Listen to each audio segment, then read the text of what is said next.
Hi, my name is DAMIAN Goddard, and I'm a spokesman for the Marriage Anti-Defamation Alliance. When a state changes the centuries-old definition of marriage and lawmakers tell you it won't hurt anyone, tell them to talk to the O'Reillys. Jim and Mary O'Reilly, the owners of the Wildflower Inn, a bed and breakfast in Lyndonville, Vermont, were sued by a lesbian couple who wanted to hold their same-sex marriage wedding reception on their property where they and their family also live. Here's their story. I was afraid of being accosted by people who were angry because there were a lot of angry new emails coming in. I actually prayed when I had to go to the store that I would be invisible.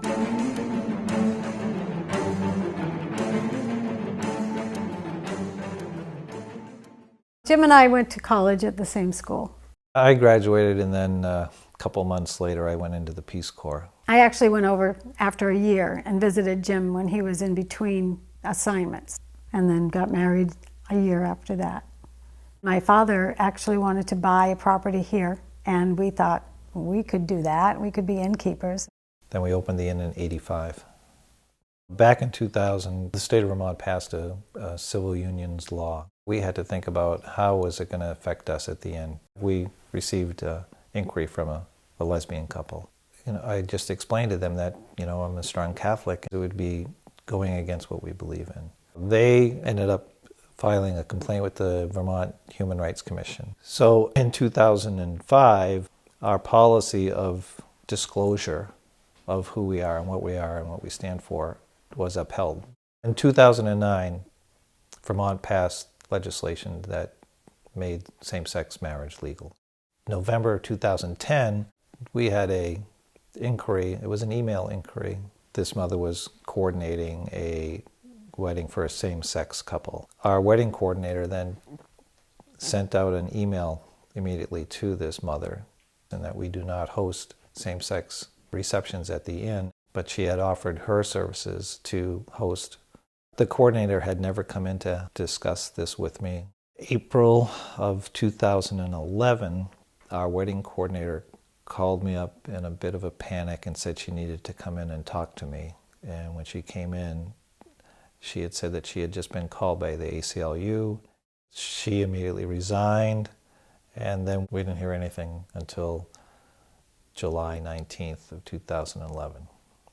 On July 19th, I went into work early, as I usually do, and opened up my email to check it, and I saw that we had a Google alert come through, which it was a link to a video by the ACLU saying that this couple was suing the Wildflower Inn for discrimination. We were just so stunned by the news that we didn't know what to think.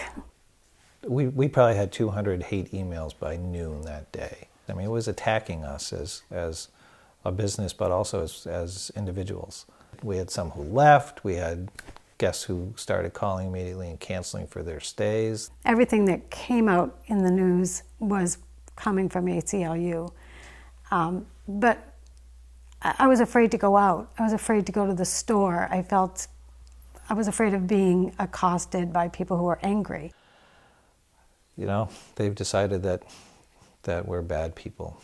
Our daughter was in high school, and she probably suffered the most because a lot of kids would be ridiculing her, calling her names, calling us names for a long time. We made this offer of settlement, which basically gave them pretty much everything they had been asking for.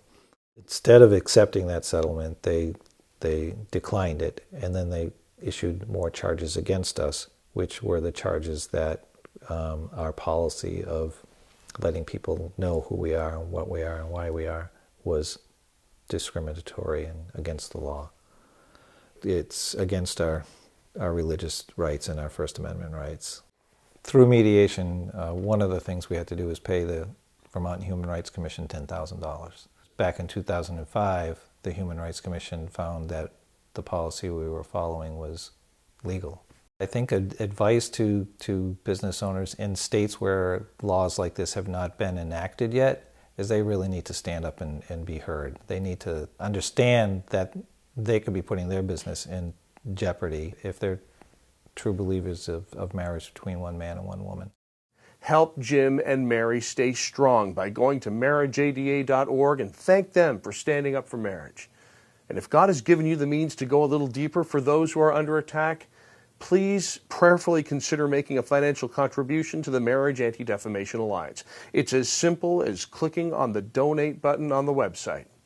And if you or someone you know is facing threats to their person, property, or livelihood because they speak up for marriage or defend religious liberty, please report it by visiting us at marriageada.org and clicking on the Share Your Story button. Take a stand. Let your voice be heard. Fight for marriage.